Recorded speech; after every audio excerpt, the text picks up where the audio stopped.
Welcome back, all you kings, queens, and in-betweens, to another episode of the This Week in Weeb podcast. I, again, am joined by Miguel, my good friend of Felty Bear on Instagram. Welcome back, everybody. Happy to have you here. And today we are doing our long-awaited winter anime update video, and we have a handful of the winter anime that we're going to talk about. Yeah, I've been on that anime grind, trying to catch up to all the animes that you watch, and you certainly watch a lot. I don't know if I'll ever get to your level, but I will certainly try. We have at this point begun to be professional anime watchers. So we do watch a lot of anime, but in this one, we're going to go over a handful. A few of them we've talked about already, but we're going to go a little bit more in depth because there's extra episodes. And then we're going to talk about one that we haven't talked about yet. It was one that I had in my mind a long time ago as I had heard of it. And when I was rereading the winter anime that you had suggested, I saw it was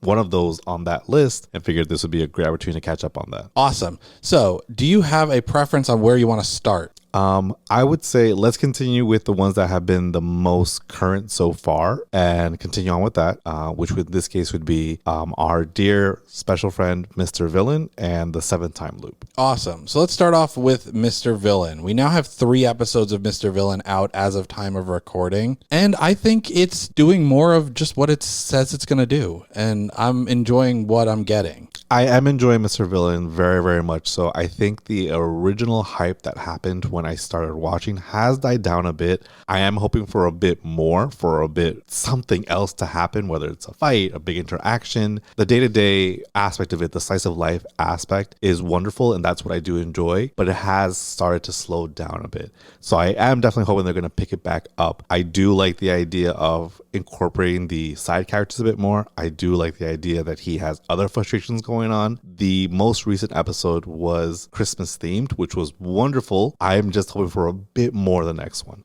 I liked the thing with the panda cookies, or not cookies. They were pies. Meat buns. Meat buns, yeah. And he was working his courage up to get the meat buns. And by the time he worked his courage up to buy the panda ones, they were discontinued. And I think that's sad. That's I think a big point of life that we all have experienced, thinking to yourself, I'm going to get this at some point. I'm going to take my time with it. And you drag your feet, you lose out. So definitely it's a reminder to everyone out there to definitely grab those moments when you have them, because you don't know when they won't be there anymore. Absolutely. And the bit with Santa, oh my god, it was very much Mr. Villain Saves Santa kind of vibes, and I am all for it. As soon as you saw that little old man, I thought, I swear this better not be Santa. Not because I was against it, because it was just too adorable to be Santa. And then when we see, spoiler for the episode, but at the very end, when you do see him get up and he says that he's sore, I thought to myself, he better find a gosh darn gift, and we better see what that gift is. We got the gift. We did not see what was inside. Maybe we'll see next episode, or maybe we won't. Who knows? Maybe it'll just be a dangling thread that never gets answered. In my personal headcanon, he got a frozen pack of those panda meat buns. That's what it should have been. That's what it should have ended on, is they should have it opened and shown that they had the meat buns. My next thing, I'm just going to start writing animes, because that would have been perfect for all the fans out there. I also liked that at the same time that he was trying and failing to make the microwavable meat buns, the Red Ranger was doing the same thing. They are kindred spirits at this point. They're both feeling each other's pain. They're definitely feeling each other's thing. And we got the hint, well, not hint, it was just the other thing, but definitely the addition of another Ranger character. I think this one was Blue, correct? Yeah. So, we're going to see what happens. I have a feeling there's something much more to Blue than just being another Ranger character. He has that hair of potential villain in some regard. So I'm excited to see where they go with Blue. They also had some hints in the previous episode of being more with the kids, that the kids are not just kids. And even in this one, they're not just kids. No, yeah. There's like a secret kind of weird thing about them. There was a scene where he's going over the different Rangers, and each one of them has like a silhouette, and the 2 kids share one silhouette. So my guess is they do some kind of fusion dance and become a full adult-sized Ranger. That's my guess. Kind of like how in the Japanese Power Rangers, the Sentai version of it, the White Ranger Ranger was silly and everything else because he actually was a little kid that would transform into an adult. So I'm guessing to be along those lines. Or how in the American version, the new Blue Ranger was also a kid who became bigger, an adult size when he changed. Like Shazam. Like Shazam, exactly. Yeah. But they don't get Diesel, they just get taller. No, just taller, yeah. They're still kid skinny. Yes, exactly. So they're probably going to be the Yellow Ranger, I would imagine, right? Is that the one that they shared? I think it was, and I'm excited to see that. I have a feeling that the one in the little preview for the next episode, which, by the way, I want to definitely take a moment to talk about the previews that they do for the next episodes. They're always like these very intricate, articulate poems that Mr. Villain does, and you hear like none of this makes actual sense, but there are words put together, and then it's word salad, exactly, and then it becomes the title of the next episode. In the end of this episode, they show a pink-haired girl with like very stereotypical sakura blossoms around her. I'm guessing that's going to be the Pink Ranger. That's my guess. I would imagine it would be subverting expectations if that turned out to be a different color Ranger. But there's something about that Blue Ranger I don't trust. It's that villain hair. There's a darkness there. I think that we're going to start getting more details on both sides of this conflict now that we've kind of worked our way into understanding Mr. Villain, seeing the different sides of him. There has to be at some point a conflict in his outlook on things because he's starting to question the things that he does in this episode a little bit. Absolutely. I think exactly what you said. They put a very good foundation for the show. So you know the characters, you know the side things, you know what they're about. And now they need a conflict. They need something going on. Whether his friendship with the Red Ranger, well, in quotes, friendship with the Red Ranger comes into conflict of like, what are you going to choose now? Or if it's going to be something more along the lines of the evil organization does something, says, you know what, our mission is not to take out the pandas. And he's like, wait a second. I think the biggest glimmer of that was when he was with the old man, and the old man, you know, aka Japanese Santa Claus, said to him, you're such a good son. And I think for him as a general within the evil organization to be called good hit him a bit, and it took a moment to process that. He kind of just went along with it. Yeah, because there's this duality of who he is when he is at the office and who he is when he's on his off days. But we've seen that he's even good when he's at the office. Like in the last episode, the last time we discussed it, in the last episode, he was, you know, counseling his worker and making sure that he wasn't working too hard and he was going home and things like that. So it's like there's still that part of him when he's at work. Or does it say more about us as people if we see somebody who is just not an asshole be considered good? Because I think that's the key thing. He's definitely evil, but I think he's made a point that to be evil doesn't mean you have to be an asshole. Like, he's respectful to kids and the elderly, and he lets people do the things. To somebody who's lost, hey, yeah, you go over there. He's not going out of his way to be specifically good. He's just not an asshole to people. And I think for us, it's like, oh, he's being good now. Like, well, is he? You know, now the one thing I will say was definitely good was when he gave the Red Ranger the food, the umbrella, and like, okay, now he's going out of his way. But as you mentioned, the stuff I was going to get rid of anyways is too much. I had an extra one. Why not? So it could be explained away that he's just doing the bare minimum of what it is to be good. So really, it's a referendum on society. It all is. Everything is. I mean, lowered expectations that we have for people.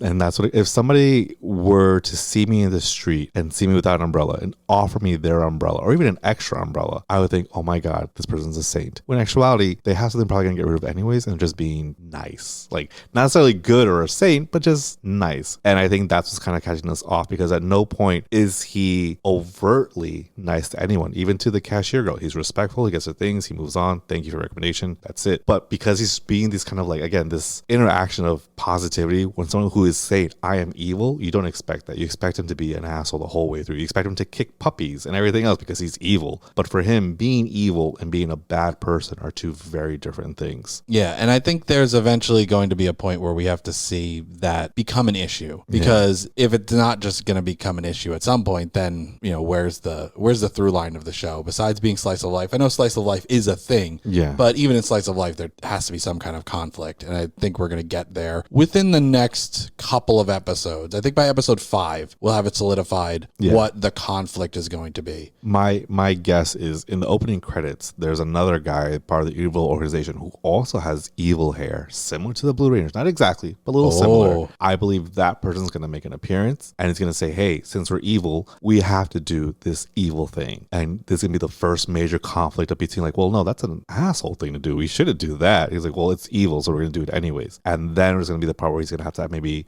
make a decision or kind of blur the lines a bit more. Like as of right now, they haven't shown them doing anything evil. They've just shown them gathering information and fighting the Rangers. Exactly, which in all honesty, if someone is fighting me, I'm going to fight them right back. That just makes sense. But it's interesting to see his separation of the two. You know, again, he's like, as we said in the first episode of this podcast, being evil, part of his nature is his job, but that's necessarily who he is. And he's going to go out and do things that he enjoys on his day off. It was very interesting to see his reaction on being called into work on his day off. And I think that also goes more to his own work ethic, which is something that I very much appreciate and can admire. He very much attempted to keep that away and push it away and say, no, I'm not answering. Then he's like, this guy's not. He accidentally answers it. Then realizes there's an emergency at work and they're being breached and there's a monster. He's like, I'll be there right now. And he's like, oh, and bring oranges. I just bought a case. Good thing. All right. He gets to the place and I think to myself, if this guy is messing around, he's going to murder him. He will absolutely murder him. He rips the door open, which also just kind of gives you a better understanding of how strong he is as a character. And he rips the door open and he's basically caught under the kotatsu. And he's like, it's just so warm and it's cold.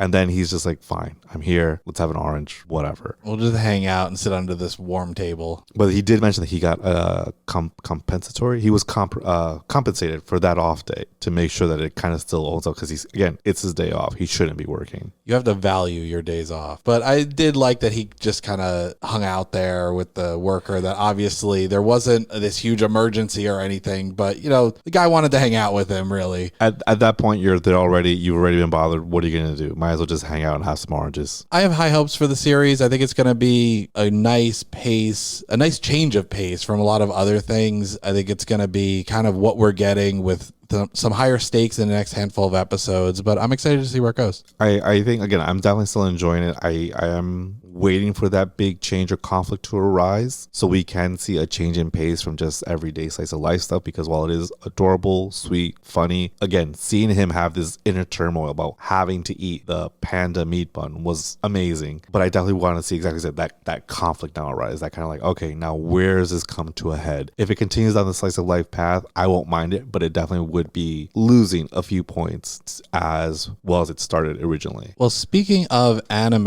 that are just starting to hint at their grander scheme, let's talk about Seventh Time Loop. The villainess enjoys a carefree life married to her worst enemy. Seventh Time Loop. That was the dark horse in my race. Like I said, I enjoyed that. I was like, you know what? I'll keep going. It's in the background. Why not? I'm in. I'm invested. We had a very big, not super big, but a reveal that I feel can lend itself to tons of theories. And as a sometimes paranoid and overthinking person myself, I just went crazy with it. We're talking about the thing on his neck? Absolutely. When that was first revealed, and we're going to talk about the episode, so spoilers if you haven't watched it. It's Week and Weeb. If you didn't catch up or you don't know at this point, then you're kind of doing this to yourself. Yeah. But when that was brought up about the thing on his neck, I was like, is that from the previous loop where she cut him with the sword? But that wouldn't really make sense because he's making it seem like, oh, this happened to me or whatever. So he has a distinct memory of it happening. But unless he just doesn't put the connection that she's the same person. So like, yeah, he got it in a conflict. But do you want to hear my theories, Jeremy? Yeah, go ahead. Are you ready for this? My theory, and again, I'm probably wrong. That's fine. I don't care. My theory, he is going through a time loop as well. But the difference is he retains that scar because that's not the first time she's cut him. Otherwise, like she said, it's a scar that implies a killing blow and that someone's done it many, many, many times. So in my head, he's going through his whole time loop as well, and he's come across that ending where she cuts him many times and he retains that physical scar, and now he's kind of like he's playing dumb as to what's going on, but he's fully aware of who she is. She knows what he's about, but he's trying to see, like, because this path is divergent from what has happened in the past, he himself is trying to figure out what's going to be the next step. Maybe that's why he proposed in the beginning. He says, you know what, maybe if I change change the rules this time around off the bat, things will end up differently. So I think that's a great theory, and it kind of puts a lot of stuff together because of how quickly he proposed to her. Yes. He proposed to her like he knew her already. Exactly. And all he really got to experience was a brief conversation and her jumping off a balcony. Yep. That was it. And he wanted to marry her. So it definitely implies that they have some kind of a history, and maybe he's doing the same loop, but they're all looping towards a specific thing. Like a specific thing keeps happening that ends up leading to the war, ends up leading to her dying, and is causing it. And they're both stuck in it for some reason, why the two of them are stuck in it. I'm guessing it could be something as that maybe he's not as quick as her in terms of like, let me change something major. And he kept doing the same time loop where they ended up fighting every time, which is why he kept getting that scar until something different happens on his end through his loops. So for her, it could be the 7th. For him, it could be the 70th. And I feel like exactly that kind of explains a lot why he kind of looks at her with like, he says he's surprised, but his reaction is very muted. And that could be him as well. But he definitely, there's something that he obviously knows more than he's letting on. And now when she's showing her hand a bit more in the way that they dance, the way that she fights, he's putting certain pieces together. And I think he's getting it now that, okay, yes, maybe like he said, maybe he doesn't recognize it. He goes, this is from where it's from. And he's going to start to put it together. Again, that's one theory, and it's just my theory. But I feel like that's definitely a path. 'Cause otherwise, if you cut somebody with a blow that's going to kill them relatively instantly, why would you do it so many times? And for someone who's as good a swordsman as he is, why would he let that happen? Like, you would think it happens once, he learns, and it never happens again. But the fact that it's happened so many times, and he even says only myself and his butler guy know about it, and that's it. And I feel like that kind of says a lot. And now something has to happen with that. Something has to go on. The fact that it's in the same spot definitely lends itself. I feel like that last loop, because the last loop that she had was the one where he killed her. Correct. And I feel like maybe that was the intersection of the two loops. Maybe he was doing that same one over and over again, and maybe that was the closest he ever got to get to his goal or whatever. And he kept doing that same one over and over again, going, okay, this time I'll beat her or beat him, whatever she believed the night was, if it was a boy or a girl. But this time I'll win. And every time, and then he finally wins, but he still gets the scar every time. And then on this loop, it's like the two loops kind of intersected finally. And I think now that this is out in the open, we're going to start getting some progression towards what's actually happening, because it's like the dam for the main plot has been broken. Yes. So now we can start actually, adding layers onto the main. More. Absolutely. I think one of my favorite things, and it's funny because it's such a integral character only in the first episode that we don't really discuss it afterwards, but then it comes back, is the trading company guy who off the bat, another very handsome male character, which again, I always gonna applaud handsome male characters in anime. It's shoujo. God bless him. And he comes back and I saw him. I started clapping and cheering like, yeah, he's back. Again, we see him once. And then we saw little flashbacks, but to see him come back again, and now she has a plan what's going to happen, I'm very excited for that. We got to see him briefly, like you said, in that first episode, but he made an impact, and he seemed like a character that was going to stick around and be there for a while until maybe he died or something to motivate her in the plot before he got fridged. Usually it's women who get fridged in media, but the fact that we see him back now, we're going to get to spend time with him, I think. We're starting to assemble the main pieces, and once the main pieces start to assemble, we'll probably start to learn a little bit more about the dynamics between him and his father, the prince and the father.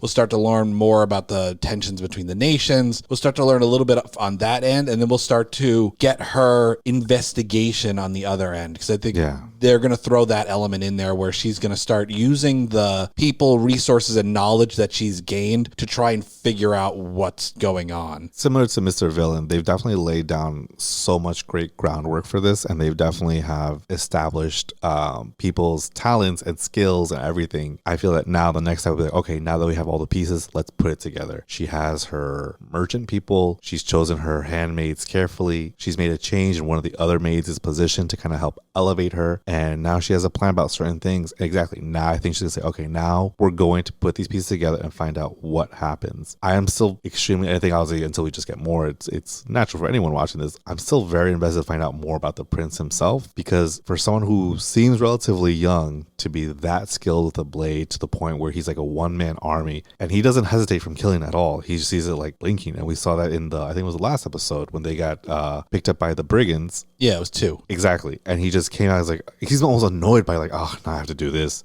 It's like, oh, this is just a bother. He comes out, couple of swings, and we're done. And that's it. And his whole troop is like knocked out. And I thought to myself, you need better guys. You need to train them. You need to do something more, because most of them are now kind of hurt or damaged or something. And you have to do better. Listen, he's a 5th level character. He's got extra attack and everything, and he's going up against 1/4 CR bandits here. Like he held his own very, very well, and he definitely showed off why he's this feared prince. But I want to see, how he got there. I want to see how he learned, or are we going to find out that the reason why he knows so much, being relatively young, is the same reason why she knows, because she's done this through many lifetimes already. If she says she's lived 5 years and then she dies in each lifetime, this is the 7th one, so I mean she's done it 6 times, so she basically has 30 years worth of information between being a maid, an herbalist. In one of the flashbacks they showed her with a hood, so I feel like, okay, that was her rogue. So funny enough, I did tell my wife that it's funny that a lot of these roles that she's played coincide with D&D classes. She has the rogue one, she has the druid with the herbalist, she has the knight, she has the fighter, she has the artificer when she was like an educator. So I'm expecting the next one that she's just gonna be a necromancer,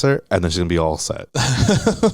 I mean, she was kind of a bard too, if you think about it, going with the merchants. She's done it all, and I'm like I said, I'm excited to see what she does now with all this knowledge. I'm excited to see what's gonna happen with the prince. They're adding deeper levels to it for those of us who overthink things like myself, or just going nuts with this kind of red string theories. I'm very, very curious to kind of see how it all pans out. What would you think of just like a episode focused on him? It was like a day in the life of the prince, and get some flashbacks. One flashback episode where there's no girl. That's fine, just him. He's a young kid, something happens, and shows how he gets like, oh my god, it would feel like, I don't think we're ready to get the one that shows that he's in a time loop yet, if that turns out to be what it is. I think it should be the same episode with his flashback episode, but you're right, that should be later on. I think maybe like the penultimate episode shows like we have all the pieces, we have things, and now it shows you, okay, and this is how you put it together. Yeah, I'm excited to see the direction that it's going. I think all the pieces are there, like you said, and I think this one's going to stick the landing. There's a lot of them that don't, and I think that this one will.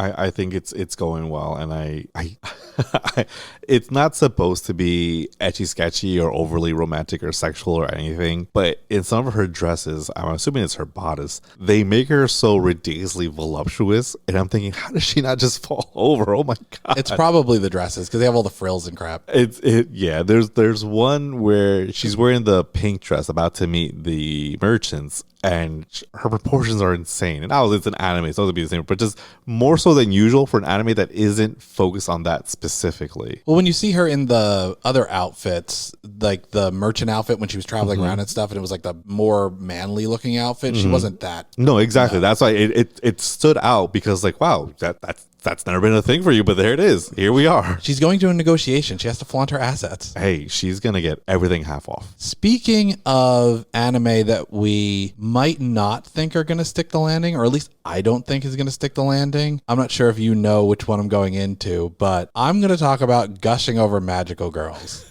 The 4th episode I thought was bad. Okay, so the 4th episode, let me overthink because I just saw it. Give me the minor Jeremy recap on that one. The 4th episode was when her mom threatened to throw out her magical girl stuff because she wasn't studying, and she had the 2 things against Magenta, and then the battle with the 3 of them at the end.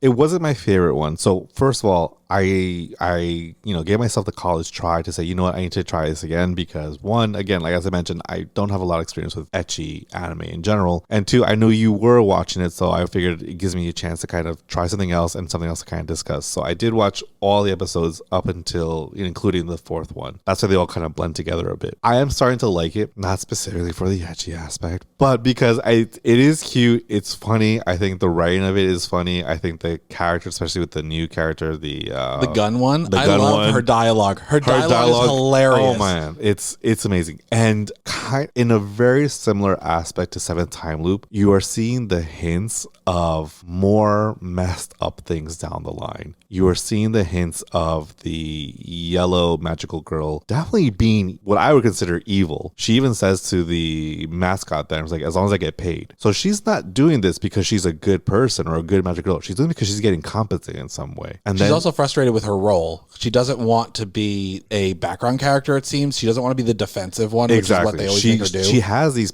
which again, I think it's odd that they would give her these powers of an offensive attack and not let her use it. And I know they explain like, well, it takes liars. Like, yeah, but then why did you give it to her? Because she didn't just get these on her own. Yeah, because they all care about marketing. The mascots care about that. And there's definitely something going on between the two sides of the mascots where the white mascot says to the black mascot, I don't remember if they have names. They may, but white mascot, black mascot. Yes. The white mascot says to the black mascot, like, oh, why are you still doing this? Kind of like, well, why didn't you stay with us and you went and joined them? But it seems like it's a thing that he's just doing and he can come back at any point. You want to know my theory? What is your theory? My little paranoid theory. I think that they're flipped, honestly, but in terms of evil and good. I think they're all evil. And they're just manipulating this thing? Exactly. My aluminum foil tin hat theory is the black mascot understands that a hero is defined by their villain. So not only does he have to get a good villain, but what better way of getting power by corrupting what is potentially supposed to be a regular magical girl, someone who's a good heart, anything else. And he saw that she has the shadow of like lusts and what may be considered for some degeneracy in her, and thought if we can unlock that will allow them to do significantly more. Like that's corruption of a good soul in most cultures and mythos is a great power. I said this to Elaine while we were watching the episode the other day. I don't know if it was the third episode or the fourth episode where it was like, I think they want each other to fight because they're like siphoning energy off of them or something. Like there is a reason why they're fighting and the mascots are behind the reason why they're fighting. And it's not just, oh, well, magical girls need to fight the villains and the villains need to fight the magical girls, because there's no end game in any of the fights. No, there isn't. They just fight and then they leave. Exactly. It's not like they're trying to steal a thing and the magical girls show up to stop them, or they're trying to kidnap someone and the magical girls save them. They're literally doing nothing. Neither side is doing anything, and they just fight and then they stop. It's interesting because this particular, that's why and they're lampshading it. They've brought it up in the episode like they don't do anything. Yeah, like we're just fighting and they leave. And that's why I actually did like this past episode, because it added that additional layer of they're doing it for the gram. Even the new one, the gun one, she's upset and angry at them because she wasn't getting as much attention and recognition in social media, and that's why she hates them. That was a funny scene when she's doing the whole thing. It's like, oh, why is my thing not getting likes and that person's thing's getting likes? And then you see her, you don't see her, but you see her putting herself into a compromising position and is about to take a picture that's going to be something that's going to follow her probably. And then he pops out and is like, you want to be a magical girl? And she's like, yeah. Like, exactly. It didn't take much to get her. He's like, okay, fine. And then you have now this aspect of the white mascot telling us, oh, but our sponsors aren't going to like that and this and that. So I feel like there's definitely an energy to be taken from social media, which this could end up being a whole commentary on social media and how you value yourself and how you value others through social media, and taking that energy. And that's why they're so protective and adamant about it. And I still think there is definitely going to be an actual compensation that maybe we don't know of for the yellow magical girl, because the pink one is definitely good for the sake of being good. And you see how even though to the point of being naive. Exactly. And then the blue one is the one who I think is going to be seduced, but not necessarily seduced for evil, but just seduced, because you can see now she's definitely liking. She's liking it. Yeah, she got exposed to tentacle stuff, and now she likes tentacle stuff. And it wasn't more so because she likes it because, oh my god, it's evil. She's like, oh my god, this is fun. So again, that's another nice little mini commentary, whether intended or not, on the idea that these kind of sexual situations or exploring kinks or anything else is inherently bad. The blue magic girl doesn't see this as evil. She just doesn't like, oh, it's something new, and now she's like flustered by it. What's she gonna do next? Exactly. Oh no, my eyes are covered again. What's gonna happen? So I think it's definitely something that they're all reacting very differently to it. And I do have like a little bit of sadness is strong of a word, but more so like worry for the main character in it. I forget her name.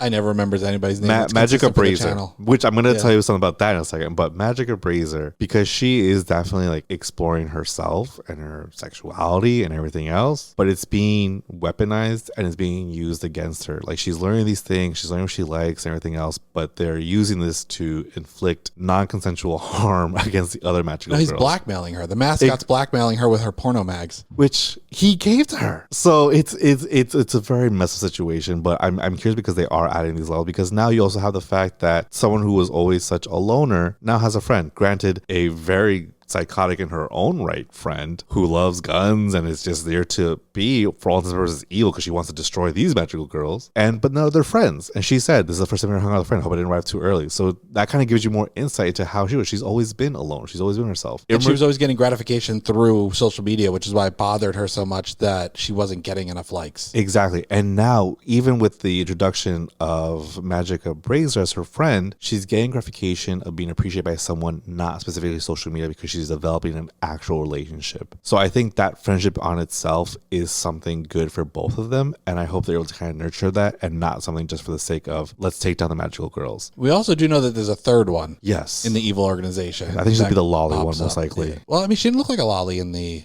opening. The opening, does she? I think I got to take another look, but I think she does. I'm not too. I already have many concerns about this show. I'm not. I mean, we don't have that archetype yet. We don't have the stoic lolly archetype, which is in everything. We'll get there. As a little note, and again, since you've mentioned this is a not for intended younger audience podcast, I can say some of these things, but she decided on the name Magica Brazier, which the word itself I recognize is like, doesn't that mean to kiss? So why is she Magica or magical girl kiss or to kiss? That seems odd. So I looked it up. Is it like a forceful kiss or something? In certain contexts, it does mean to kiss, just very like to kiss. But in certain contexts, it also means to fuck. Oh, okay. So she's magical girl fuck.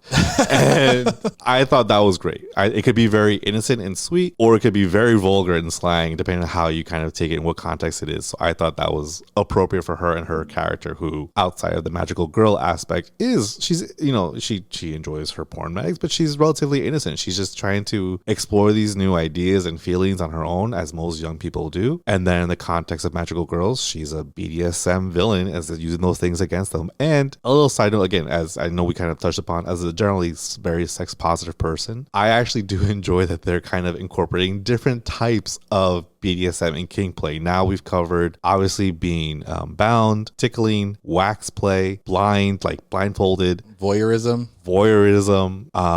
a little bit of, I guess, humiliation when she kind of made her take off her clothes. She's like, how is she not embarrassed? Oh my God, that's so hot. So we're incorporating more things. Again, I think they'd be better if they were consensual, but unfortunately, when you get to these kind of animes, that's not going to unfortunately be the case. I will say I opened up this segment by saying that I thought the fourth episode was bad, and you've kind of argued me into it not being that bad. I just felt while I was watching it that it was more lackluster than the previous 3 episodes. Yes. I felt like it was slow. Yes. And it seemed like, though a lot was accomplished, because we've just discussed the stuff that was accomplished, because a lot of that stuff we talked about came out of that 4th episode and the dialogue and things like that. It felt like not a lot was accomplished. But I can see that they might have needed something like this, because if they kept at the pace that they were going with the episode structure like it was, where it was, we start off with a mundane scene, and then we go into the first fight scene, then we go to mundane scene, then we go into the second fight scene, and then we denouement. That's it. Like, the first 3 episodes. If we kept doing that, I don't think we were going to be able to have these moments where we got the dialogue that we needed to start putting the pieces together. Exactly, yeah. This was definitely a weaker episode compared to the other ones, but like I said, I think it was, like you said, I think it was needed. It was needed to kind of get some of those thoughts out, some of that exposition, to see the reactions. I definitely think the Yellow Magical Girl is going to be the first one to pick up that they are the villains, because one, the way they act with each other, the way she's defensive of her, of the gun Magical Girl with Magical Girl Razor, and the way that she's so aggressively defensive of her. She started to curse her out in the middle of class. Do you think there's any shot that she figures it out or gets told it and becomes their like poster child when the other ones turn against them? Do you think there's any shot that the 2 groups of magical girls, besides the yellow one, like kind of unite? I would love that. And then what the yellow one's like, no, I like what they're doing. I want to continue, and I'm going to be the front runner. I'm going to be the one who gets to do all the things. I think the yellow one's going to just get tired of everything and say nothing about being good or evil matters. I just need to be in, because she seems like one who wants to be in charge. She wants to be the front runner. She wants to be in charge of everything. She wants to just get stuff done. She wants to be Magenta. She doesn't like the fact that Magenta's in the position that she's in. And she's very, I don't want to say callous, but she is very cold in certain regards of she just wants to fight and exactly. Exactly. So when you put those together and she sees the bad guys aren't being as bad as they should, they're just kind of wasting time. She gets frustrated and angry when like they just keep leaving. So I kind of feel like they're also like secretly edging her, but they just keep leaving. And then you have edge play. It literally is. She's the embodiment of edge play. Exactly. And then and they're all kind of taking on their own little kinks. And then you have the good heroes, the regular magical girls who aren't, their heart may be in it, but they're actually not doing anything. It's this kind of like, you're supposed to be the good guys, but what have you actually done? Which could be another thing on politics in general, but that's a whole nother discussion. I mean, the Magenta basically seems like she's like, this is what magical girls do, so I'm doing what magical girls do. She's like, we're the good guys. Let's be good and do good things. It was, again, I thought it was very cute. She tells, you bigger kids, make sure you grab the little ones and take them out safely so they don't fall over. Like, you're about to fight someone who's half naked and you're telling the big kids help the little kids out. She's very sweet and innocent. And she's very much the stereotypical image of a magical girl. It's like she's living the magical girl image. Why do you think, I think they said it, but I still want to get your thoughts. Why do you think the pink one wanted to fight Magic Brazier on her own by herself? She wanted to see that she wasn't going to try and kill her, I think, because it's always gotten to a situation where they're losing. Like Brazier was beating all of them 1 against 3. The yellow one was holding back, but she was fighting them 1-on-3, and it would always get to the point where she was winning, had them completely incapacitated, whether they're getting tickled or tentacled or whatever they're getting, and then she would have to leave. Yep. I feel like she wanted to fight her 1-on-1 to see how far she was going to take test it, that theory, and to see if she was actually going to try and kill her or do something evil, because it's weird, just like the audience is watching going, what is the point? What are you trying to accomplish by fighting each other? Because even the mascot never tells them what to do. He's just like, there's magical girls around, you have to fight them. Yeah. And then he's like, you should go away, you should retreat. And it's like, we didn't accomplish what's the anything. point? Exactly. I think the pink one, I think the yellow one's gonna be the first one to figure out their identities, but I think the pink one is the first one to kind of figure out their identities in a much more moral standpoint. Exactly. Because even when they're just students, when she sees I can't want to say agent, Magic Brazier being just a student, she sees it by herself, like, hey, we should invite her. So she goes up and is like, hey, why don't you eat with us? In a very kind of sweet, sincere way. And it wasn't until the gun one came in and started talking shit to everybody and then pulled her away, and that was it. But I think it's that kind of like sincere, genuine mentality of like, even your villains could potentially be your friends if you try or find out why they're like that. So I think in her attempt to kind of learn more about Magic Brazier, she like can't do it with yellow because yellow's a little too aggressive, and blue keeps getting tied up and like starts to enjoy it. So I'm gonna just kind of do this on my own. And she figured, okay, let's kind of figure this out, me and you, to test her theory. She's like, they do this, but then they leave and they're not looking to really harm us. Like, they're not looking to kill us. The gun one is definitely trying to kill them. But Agent Brazier, she's not doing it to kill them. She just wants to, I don't think she wants to kill them. No, she's saying that. She goes, the gun one, I don't think she wants to kill them. I think she wants to fight them and beat them, but I don't think she has the malicious streak in her to kill them. I don't know. I feel like it may not be her specific intent, but she wouldn't be against it, because at this point, if they got exploded, they would just get exploded. Yeah, she was like, "Well, what are you gonna do?" Because she wants to bring them down. That she did say she wants to bring them down. So I don't know, but it's definitely Agent Brazier who she said that. Well, you can just see it that she does certain things. She says, "I like to bully them," and that's what it is. And you obviously can't bully someone if they are dead or anything else. They're like, no. But as long as she can like bully them and see what she says, their faces they make, then she's happy. She's going into that Dommy mommy energy. Exactly. She's trying to grow up into that Dommy mommy persona that you haven't watched The Wrong Way to Use Healing Magic yet. But there is a Dommy mommy in that show that Brazier would love to, and it's not in that way, but just the energy she gives. Is that another off. ecchi one? No, it's not. But the energy this character gives off, if you just look it up, Rose from that's big Dommy mommy energy. That's what she's trying to grow into. I'm gonna look it up right now under incognito mode. So give me 1 second. Rose, The Wrong Way to Use Healing. Why can't I type? I think that there lately has been a decent influx of that Dommy mommy persona in a lot of stuff. Yeah, based on these images alone, I could definitely see that. But no, we definitely did see that definitely in this episode too. Oh no, it might have been the previous episode when it was definitely the previous episode when she first meets the gun one, and that is also a kink. There are tons of people who have those electric light tubes filled with electricity and use them to kind of like tantalize and torture whatever. Fine, it's not usually inside the light bulb with direct electricity. No, exactly. Yeah. It's there. And after she's done and the gun one is kind of like suicified, she holds her very gently. She holds her very tenderly. Like, for someone who is like young in high school, in that shot, I just remember they made her look older in that shot. The way she like caressed her whole, like, it's okay, it's okay. Is that like it was aftercare. very dom. It was like exactly. to the traditional sense of the word. But like a good dom that gives the aftercare afterwards. Yeah. You bring them to a point and then you bring them back down. Exactly. And that was a very mature way of handling that. Like you said, for her age, when she doesn't have experience. Exactly. For that to be her natural inclination. And then it comes with her powers that just she instantly gets all the BDSM ideas and knowledge.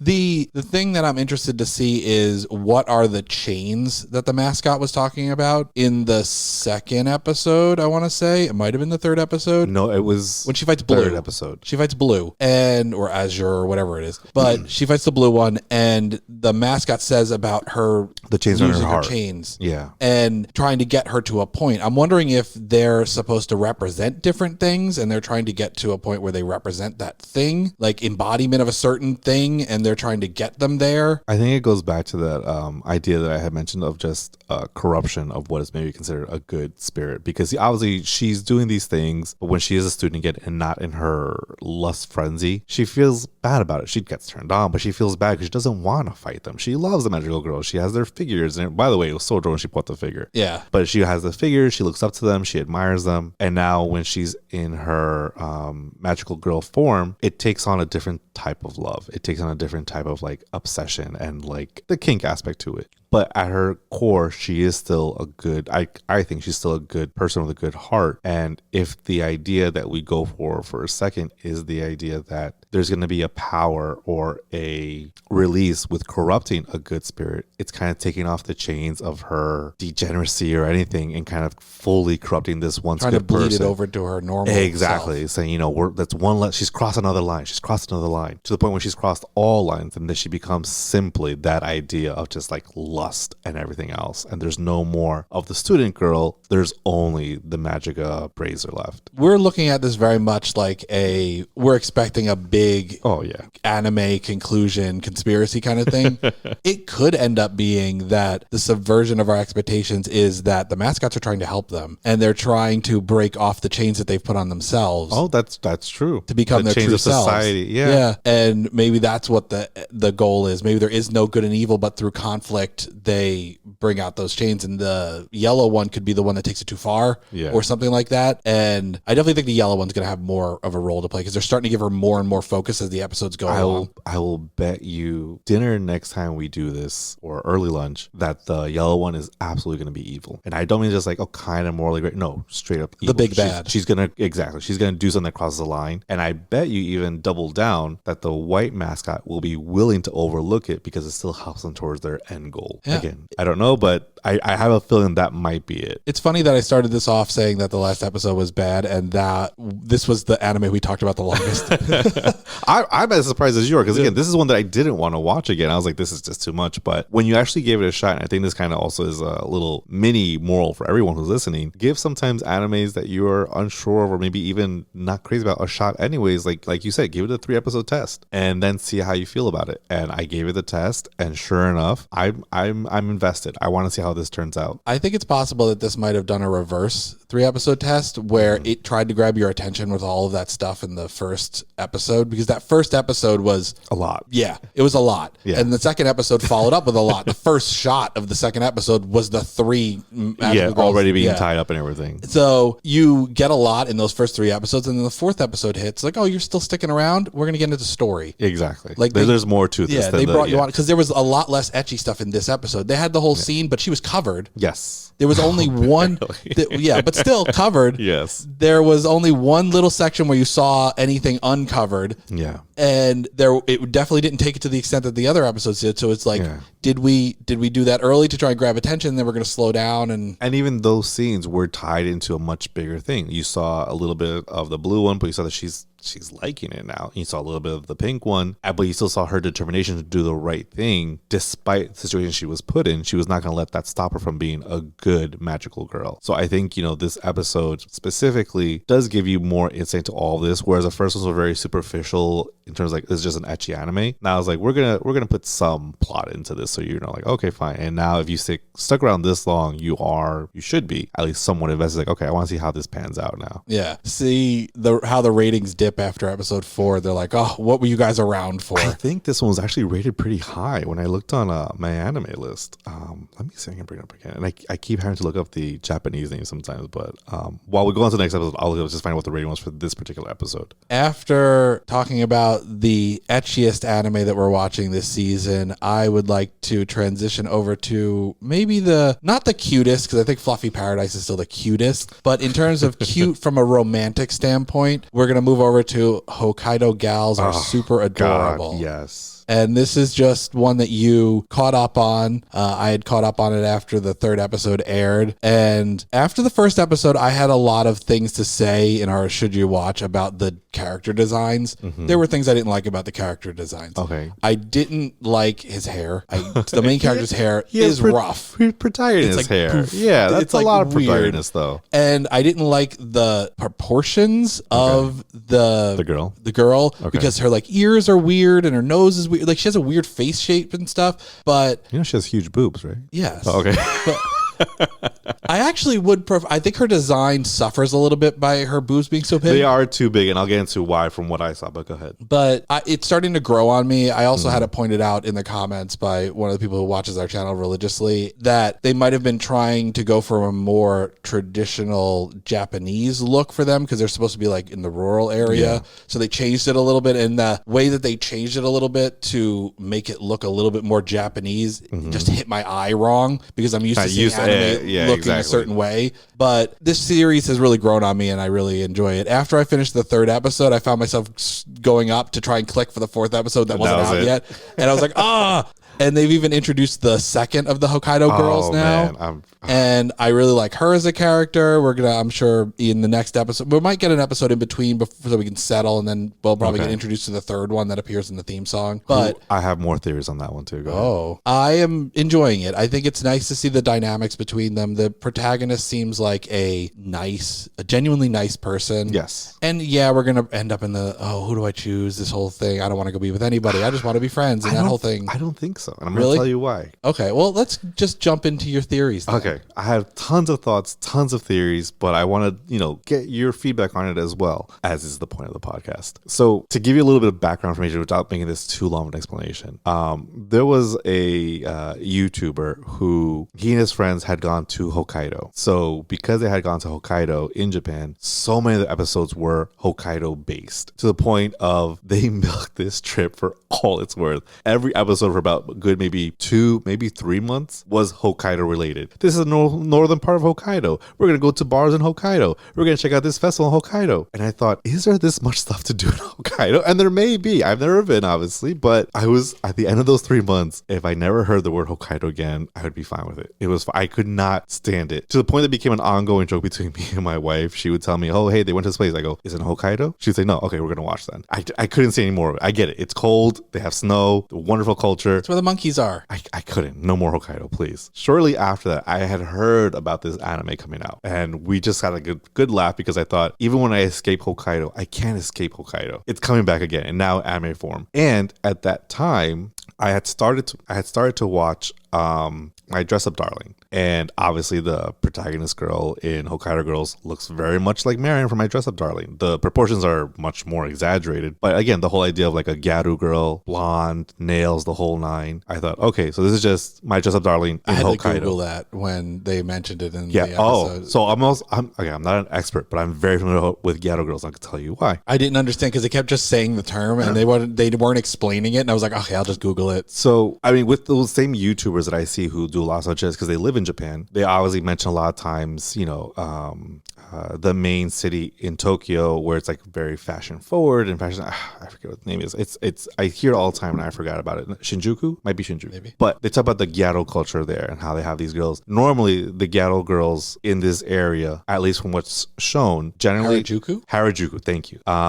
they're very, very tan with like bleach blonde hair, crazy lipstick and everything else. If you Google Gyaru, those pictures come up even on Wikipedia, those pictures come up. It's like the main character of Citrus. The main character of Citrus has the dyed blonde hair, and she had a lot of makeup and stuff. They made her take off the makeup, but she had a lot of makeup and stuff. Yes, a lot of makeup, but specifically like the tan skin, the very tan skin, to the point that it's like comically tan. And I knew of the term already, and they're basically like, going against traditional Japanese expectations of having, pale skin, dark hair, the other way around, dark skin, bright pale hair, blonde hair, crazy makeup, overly done makeup, kind of like almost like the Valley Girls of Japan with this fashion thing. So almost like if you mix the Valley Girl and a Jersey Shore, exactly, you have the Ghetto Girls. So that was my interest to Ghetto Girls and Hokkaido. Fast forward to now, they announced this one. I was like, I don't know. I like the Ghetto aspect to it because I had just watched a few episodes of the very problematic Talk to Me Galko-chan, which I think in Japanese is like the O Shiete Galko-chan, something along those lines. But the reason why I say it's problematic is not only because it's a bit ridiculous, the anime itself, but apparently the creator was found with child pornography charges, which I believe he was found guilty on. I'm not positive, so please don't quote me on that. But the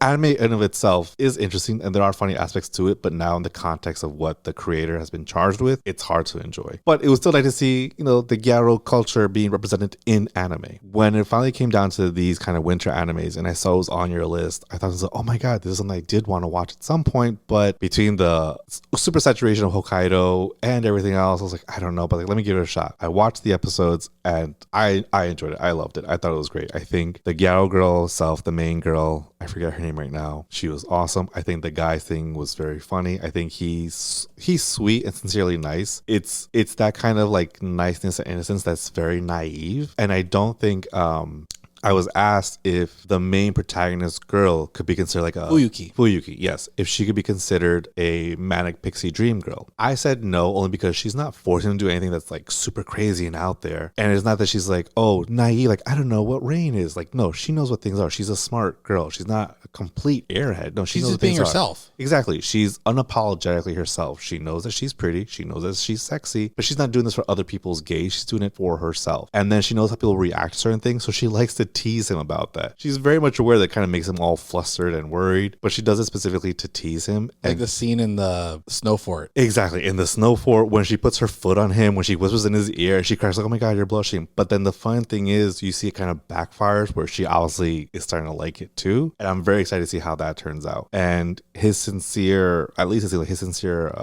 attraction to her seems to come from the fact that she was genuinely nice to him when she had no reason to be. When she wasn't kind of putting up some kind of farce of trying to be a super sexy, sex kitten stereotype or any kind of like super. She was sincerely nice, like, yeah, take this bus, you'll be all set. And she was super happy to see him in class, like, oh my God, you're my class. And she seemed like she was talking about him as if it was a friend she's known for years. And there's no ulterior motive. There's no kind of anything else. It wasn't until the most recent episode she found that he's loaded. And I really like their dynamic and their friendship. We have then, exactly like you mentioned, the introduction of the secondary character, Akino, who I like a lot. One, she's a little gamer girl, personal to my heart. I like her hair. I like, in general, I like the dark haired look. And what she had as far as her own personal self-consciousness about herself and why she's the way I think they explained it. It's a bit of a stretch to say, I sweat so much so I get away from everybody. Well, okay. But I can see it being I can see it, but I don't know what to take that, but we'll go with it because I do like the way they set it up. I like the way they explained it, and I see how it can connect to different things. I think the way that they explained it made a decent amount of sense rather than just like coming out and saying it, because the way she explained it was she was anxious about it, and that caused her to do a little bit of distance, but over time it just became harder for her to figure out how to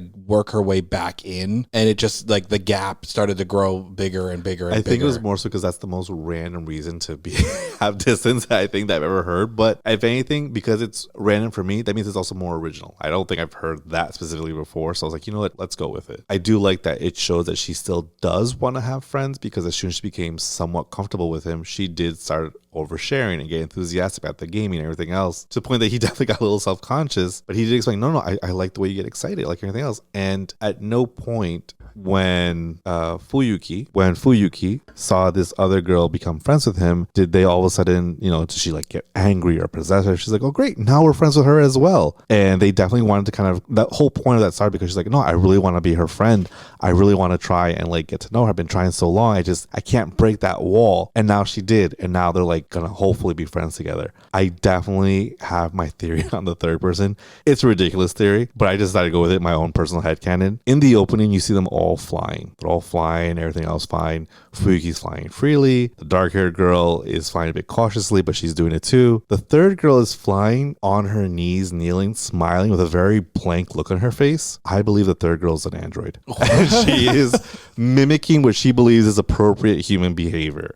Because in every scene, she has a very blank look on her face and she does something almost like, is this correct? So I'm going to go with she's an android. So you just think we're just going to jump genres? Why not? I learned with certain animes, you cannot have expectations because it's going to make a sharp left at some point. That is certainly a thing that could happen. I was interested when I first saw the first episode and saw the theme song. I was like, is there going to be magic in this because of them flying? Or is it just symbolic? I think it's just symbolic whatever, and fun, but she's definitely an android. Just definitely an android. That look on her face, I feel that she's the next generation of Chobits. She's an android here to try and seduce him. Listen, if they do it in a way that makes sense, I will come along for the ride. There's been some weird anime that I've watched, so I think so. And then to get to your other point, I don't think it's going to be that he's going to have to choose. I think he's going to become sincere, good friends with the dark-haired girl. I think he's going to teach the third girl to love because she's an android. But he's ultimately going to fall for sincerely, wholeheartedly for Fuyuki. And Fuyuki will definitely share that love back to him. That's my goal. That's what I'd like to see. But I don't think it's going to be who do I choose, because I think he's going to just develop a sincere friendship with the dark-haired girl. She's going to become friends with him and kind of continue that friendship. Like, this is someone who I feel I can open up to. I think the android girl is going to learn how to speak beyond just binary. But I definitely think that Fuyuki is going to be the one that actually makes that emotional connection with him, even from when you saw when they interacted with his grandmother and she's kind of going overcompensating to be like sweet and nice and everything else to get her to like her. It shows that she's definitely having those feelings as well. I do like the fact that she pushed past that with the grandma, because there was this moment of, oh, is this over because I called her my classmate and I can't be the same way in front of my grandmother that I am when I'm not in front of her. And she could have easily, in a lot of other anime, just been dejected and that would have been the end of the scene. Yes. But she pushed past it and still wanted to come over. She gave him the sass. She definitely gave him the sass. She's like, no, it's okay. So remember, we're just classmates, right? And he's like, come on. And he whispers, you're more than just a friend. She's a little smile. She's like, okay, hey, great. But yeah, I'm a very big fan of hers. And watching this anime makes me want to go back and finish My Dress Up Darling. I've never watched that, but I want to. I've heard so many good things about it. That'll be, I guess, our first. Other than the winter animes, that'll be another anime that we're both being exposed to for the first time. Because I watched the first episode and it was cute, and I wanted to kind of keep going, but I personally felt that too many people were obsessing about it too much. Everybody was cosplaying her. You have to be a contrarian. Everybody was, and I was like, okay, I need to take a break from that right now, and I just never got back into it. I haven't watched JJK, man. Okay. I'll wait for the Netflix adaptation, and then I'll watch the live action. The live action one, yeah. Yeah, I like how they make her speak in this, Fuyuki. I like how she is very casual, and I like how she uses a lot of turns of phrase that you don't see very often. I have been watching the subbed. I don't know if they haven't premiered the dub, but they have the first episode of the dub. Yes. But I haven't watched the dubbed episode, but I like how her dialogue is refreshing, where it doesn't just seem like a lot of the same dialogue kind of over and over again. That was the thing that stuck out of me in Gushing Over Magical Girls in the episode with the gun girl. Her dialogue was so refreshing because it was so blunt. Exactly. It wasn't the magical girl stuff. It wasn't just like Sailor Moon dialogue all over again. She was just like, why are you being a bitch kind of stuff. Like, oh, wow. Okay. So it was a bit of a shock, but it was refreshing. It was great to hear. And Fuyuki uses a lot of slang and she's very casual with how she talks. she drops the what's it called, the ending of the names like Chan and Kun and stuff. She doesn't use those, which from somebody who watches a lot of and reads a lot of Yuri stuff, there's a huge emphasis put on which what they're not prefaces, what are they? It's not suffixes. It's suffixes, yeah. Which suffixes you're using? There's another honorifics. Honorifics. Yeah. There we go. Which honorifics you're using? There's a big emphasis on that, Yes. on like progressing in a relationship where you can call somebody like their first name with the honorific, their last name with the honorific, or dropping the honorific entirely. And she just doesn't from the beginning. She's just... There was, I forget what anime it was, but there was some anime where the person just called the other character by their first name, and I spent about a good 5 minutes just like, she called me by my name. And I understand the context because it is a very big deal. I didn't think we need to spend 5 minutes on it. I think we could have just established it and kept going. It definitely broke up the momentum a bit. I forget what anime it was, but it's very important in a lot of animes. In Japanese culture, those honorifics very clearly state what your relationship is and what your expectations are for that relationship. I haven't heard the dub either. I'm going to probably watch the dub as well, just to kind of see how things translate. I really hope that they did say May and Zing in her phrase, because she used it twice in the snow episode, and I really hope they say that as well as in English. I thought that was very adorable and cute. I wonder what that's going to sound like in English. Not as cute. Probably not, no. But reading it in the subtitles was cute. Yes, definitely. I like I like the fact that they were able to focus on more than just the sexiness of Fuyuki and say, yes, other characters can absolutely stand on their own. They gave the guy his little time to focus on the dark-haired girl. I was both amused and worried that she was giving herself the mountain guard Gyaru, the official mountain guard, something along those lines. And I thought she shouldn't give herself official titles in that regard, because I was going to be like, oh, hey, yeah. No, but she told the kid that, like, if this kid dies, she's going to be in very big trouble. Impersonating a Gyaru. I think one of my favorite scenes of this past episode was at the very end when the main guy, I gotta get better with names, I know. When the main guy, Tsubasa. Yes. He tells the dark-haired girl that because he's the one who kind of led her astray, he's going to take full blame responsibility. It's his thing. He's going to do it fine. And it's a very stern face, like, oh, wow, okay, fine. And then seconds later, you hear him crying and screaming at their sensei. I'm so sorry. This kind of distressed. It was perfect timing. And even without seeing him, the voice acting, even in Japanese, not even but in the Japanese, was amazing. And I hope they translate that part with that same kind of passion and enthusiasm into the English version as well. As someone who's met a lot of English voice actors at this point, for anime specifically, they take a lot of passion in their work. And I know there was this whole long time period where the anime purists, like the gatekeepers, were like, you can't get the same emotion from it. No. Why? Absolutely, yeah. Yeah, you have to match lip flaps, which honestly takes a next level of skill to it to a degree, because they're lip flaps that don't match the words you're saying. They so never you have will, to, exactly. Yeah, so that you have to adapt the script. You have to say it in a way that matches what the character looks like. With the pacing of it and everything, yeah. And they put just as much passion into these things as the original voice actors. Absolutely. So I don't take anything away from them, and I've moved on from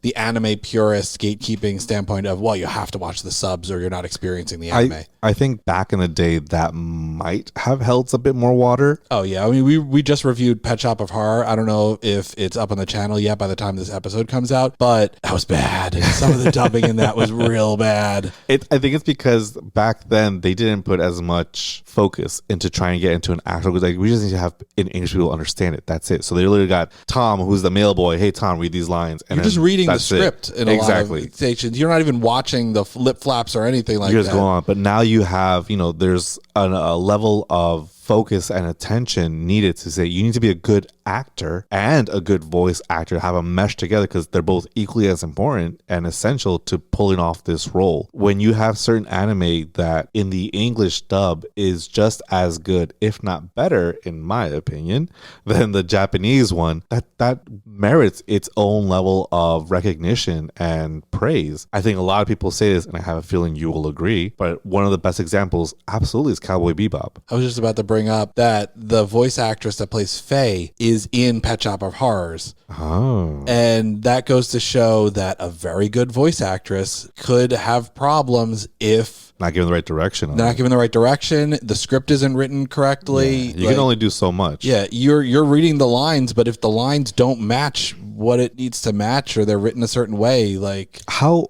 much time was between the Shop of Horrors and Cowboy Bebop? Pet Shop of Horrors came out the same year as Cowboy Bebop. Really? But it was a mini series, a TV mini series. Okay. So I'm not sure what the production apartment was, because Cowboy Bebop was 1999, right? It was 1998 or 1999, because there was the epic year where it was Outlaw Star, Trigun, and Cowboy Bebop all coming out in the same year. And everybody was Space Cowboys. I think it was 99. Pet Shop of Horrors came out in 99. But it also was not great from an art standpoint. It was not great from a lot of standpoints. So I don't think the care was put into it. And if the care is not put into it on the original production end, the adaptation's not going to it's going to get through it. I mean, again, Cowboy Bebop is one of those prime examples, because Steve Blum's performance for Spike is, you can't imagine that voice being anyone else but him. It's just so perfect and iconic. It sets the bar. It was 98 into 99. Yeah, I thought maybe if it's a bigger time apart, maybe she's got better, but if it was the same time, exactly, it does come down to the direction and what you're given to work with. But Steve Blum definitely, he puts so much into that role, and it pays off. There's so many lines that Spike says that on paper the line could have been butchered, but because it's him and the performance he gives, it hits hard and it hits deep. Even something as simple as just giving an over dramatic bang, it gets you, because he got it. Day. But I think that's one of the best examples, but it doesn't stop there. There are so many animes now that I've watched, that I've been exposed to, even when I was going through my own anime renaissance briefly, a couple of years ago, where my initial idea was I should probably watch the subbed, but then I see there's dub, let me give the dub a try, and the dub is incredible. Full Metal Alchemist, the original Full Metal Alchemist series was not Brotherhood, but the original Full Metal Alchemist series had just as good of a dub as the sub. That was one of the first ones that I watched where I had watched both, because I didn't watch the original Cowboy Bebop sub when I was watching it. I was just watching it on Cartoon Network. So my exposure to Cowboy Bebop was the dubbed version. That was the part that was the kind that I knew. Also, the original Hellsing series, I would originally only watch that in dubbed. So I went back later and watched in subbed. But I still had the formative memories of the dub already in my head. In Full Metal Alchemist, I started it subbed and then moved over to dub at one point. I don't know why, but just bored. And it was just as good in the dub as it was in the sub. And just watching them back to back, you could tell that. And I think that was my first exposure to going, maybe this whole thing of, you have to watch the subs to get the real experience. And I think also, again, this is dating myself. I don't want to speak for you. I think as you get older and you get busier, you don't have a set kind of, half an hour to focus on just kind of reading the subs of time. Sometimes you have to put it in the background while you do stuff, because bills got to get paid, just got to get washed. And you have to do these things, and you can't always just sit down and just read. You got to say, what can I do in the background while catching parts of it while I'm doing whatever I need to do. I got to watch all this winter anime, not to mention all the other anime that we're reviewing. I have to be working on thumbnails. I have to be taking notes. I have to be editing while I'm doing this. Yeah, it's I can't read. I'm if I'm sitting down and winter anime makes it hard because the dub is usually delayed. Yeah. So the first 3 episodes, when we do the first episode, first impression, and then up to the 3rd episode updates, the dub isn't out yet usually. So we have to sit down and watch those, or we're going to miss stuff. So, but some other anime we can, if the dub is available, I'll typically watch the dub. But the one that really made me take a stand on, I'll only watch the dub of this, is My Hero Academia. I'm sure the sub is great, but I only watch the dub because I have met all of the voice actors for the English cast. They're all amazing. I've seen panels where they act as the characters back and forth and say all their lines and everything. I can't watch the subbed at this point because the characters are so embodied by these voice actors in the English dub that it's just, I will wait the extra weeks that it takes for me to get the whole season out that's been out and subbed to watch the dub. That's great, and that shows the passion, and it shows more their ability to kind of bring you a certain level that you enjoy. I hope it doesn't warrant me losing my anime card, but while I do know of My Hero Academia, because again, it's everywhere, you can't not know of it, I have not seen My Hero Academia. It's okay if you haven't. It's a shonen anime, so it's one of those things where it's I've never watched One Piece. Well, I've watched 9 episodes of One Piece. Don't say that out loud. I've watched some of One Piece, but very little of it. I watched Bleach, I watched Naruto, I watched Dragon Ball. So I guess One Piece is really the only big three anime that I haven't watched. I have not watched My Hero. I have not watched Bleach. I have not watched Naruto. I have not watched Boruto. I have not watched One Piece. What's another big anime? I haven't watched Just Kidding. Just kidding. I haven't watched a lot of things. One, because exactly, I think as you've explained, a lot of these shonen anime do end up seeming very, very similar, which I'm sure people said about Dragon Ball Z and other anime back in the day, but they haven't grabbed me enough to kind of see them. And then on top of that, it's so super saturated in any kind of pop culture media now, where you kind of want to get, at least for me, you want to get away from it. And the way you get away isn't by watching. It's saying, let's go somewhere else. So, if I go into a hot topic, if I go into no, not Spencer. It was Newberry Comics. If I go into Box Lunch and I'm being pelted with My Hero Academia, Naruto stuff, everyone's like, can I just go to the Eevee section where the Pokemon are? Please just give me my Eevees. That's all I need. So it is a lot to take in. But that being said, I'm not necessarily against watching them. It's just I know that now I've also kind of missed that ship where getting back on that right path is going to take a while. Well, yeah, for some of them, if you've never watched Bleach, then you can't really jump in on 1,000-Year Blood War, which is the one that's going now, which I haven't watched. But you could hop on and try and watch little bits here and there, but they've been running for so long. That's my whole thing with One Piece. There's no way I'm ever going to get through the original One Piece. There's like 1,000 episodes. It's not going to happen. I did watch one anime that was long running. I watched it all the way through, and that was Naruto. I watched most of it all the way through a second time.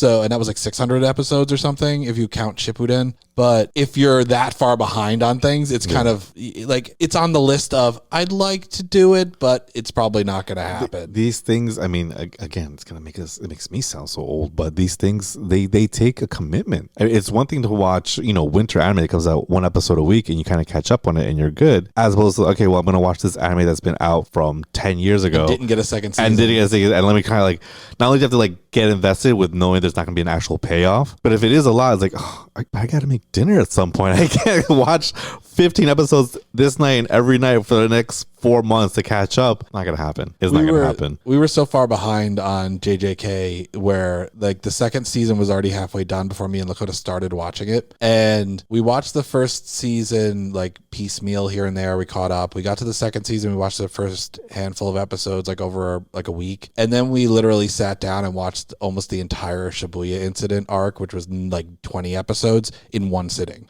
It was like 8 hours long. I haven't seen Demon Slayer either. This is JJK. I know. I'm just letting you know. I actually haven't seen Demon Slayer. But the thing with those is there's only 2 seasons, so you could catch up if you want to. So it's not as daunting as something that's been running really long. I know.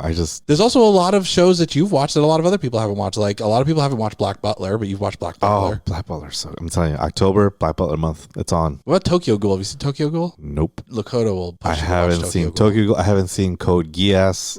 What? That's one of my favorite anime ever. I haven't seen so looking around right now where we're recording, we have anime figures, and again, I know of them. I'm not like unaware of what's out in pop culture, and when you get so invested in this world of anime geekdom, weebness, you can't not be exposed and have an idea of it. That being said, you can know of it and still not know anything. For example, I know that's Hamtaro. Yes. I've seen some Hamtaro. That girl's from Spy Family. Yeah. I watched one episode of Spy Family. I don't know who that is. She's from Shaman King. Never watched Shaman King. Those right there from Naruto. She's from the time I was reincarnated as a slime. Batting Zero. That's Mew. I know Mew. That's Gohan.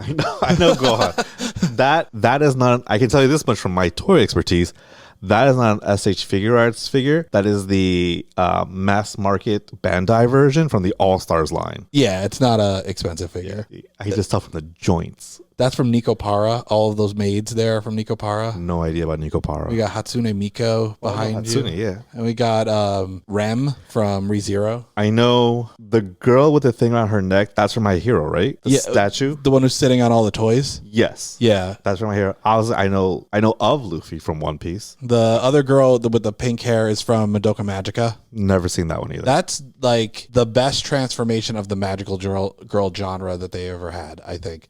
A lot of have magical girls going forward are always going to be compared to Madoka Magica. Really? Yeah. Not even Sailor Moon anymore. No, because it Changed the turned genre. the magical girl genre on its head. It did for magical girls what Evangelion did for Gundam. Oh, Mech anime. wow. Okay, maybe I need to watch that. That sounds really good. I know that guy's from School of Assassins, I think, something like that. Assassin School? Who? The yellow tentacle thing. The smiley face. Oh, yeah. Okay. Assassination Classroom. There you go. Something with schools. and then Koro Sensei. I've watched No Game No Life. Yes. I know, I love No Game No Life. Very problematic as well, but I definitely Very enjoy problematic. And if you want figures for it, you're shit out of luck. You have to have problematic figures because they don't have Shiro figures that are not problematic. And I was looking for them the other day. I was like, let me find one where exactly I can have out and not be seen as creepy. I can't. I just gotta accept that's not gonna happen. That's it. So I've given up on trying to find some of those. But case in point, the fact is, I know of these things. I have a general knowledge. If I roll a 20 on charisma, I could probably get away with lying that I know about it. But in all honesty, I don't. You quiz me, I'm gonna lose that quiz. Well, that could be one of the things that you learn on this journey through This Week in Weeb. I'm hoping to expand my Weeb knowledge and anime knowledge so that when someone does say, hey, did you watch that JJK episode? You know what? I did. And that we can have a conversation about it. And speaking of things that we're going to learn through This Week in Weeb, I had some homework, but this episode's already a little long, so I think we're going to talk about it in our next episode. Oh, keep them waiting. Yes, and the homework that I was recommended to watch were 2 boy love series, I guess they're called? Yes. So we are obviously approaching Valentine's Day at the time of recording, and as we approach Valentine's Day, I want to give Jeremy some homework to do so he could, have understanding to what I've been exposed to. My wife enjoys a very, very, very varied types of anime, and one of them are going to be certain types of BL, boy love, which initially I also had my reservations about because I'm used to a bit more shonen-like things or anything else like that. But I figured, again, if we're expanding our knowledge and trying new things, why not? We watched them. I enjoyed these 2 very much. We already spoke about Love Stage, and Given is one that just, there are people who listen to certain sad songs because you need to have that good cry, Given is the anime boy love version of that cry. So I definitely wanted you to see these, but as you approach Valentine's, it also kind of reminds you what is love and how love is interpreted in animes. So I am going to talk about my first experiences watching those anime in our next episode. I did not get all the way through the first seasons, but I intend to. But we're going to talk about my first impressions, and I might throw in some comparison to what I know of like the Yuri genre. Is this your first BL? Yuri on Ice. Oh, which is another great one. Yeah, Yuri on Ice was my first one, and I really liked Yuri on Ice. Yeah. So music bangers all the way through. So you will look forward to that in our next episode, hopefully. Yes. Yeah. Like the video if you like it. If you like listening to us go on and on about anime, and leave a comment down below. Let us know things that you might want us to talk about in the future. Recommendations for whether it's news stories, topics, animes that we haven't talked about or that you recommend that we watch, anything like that, or thoughts on anything that you hear in the episodes. Yes. Thank you very much for listening as always, guys. Let's do the whole YouTube recommendations of like, comment, subscribe, share the video if you can, and look forward to getting your thoughts on some BL. And we'll catch you in the next one. Thanks a lot. Take care. Bye.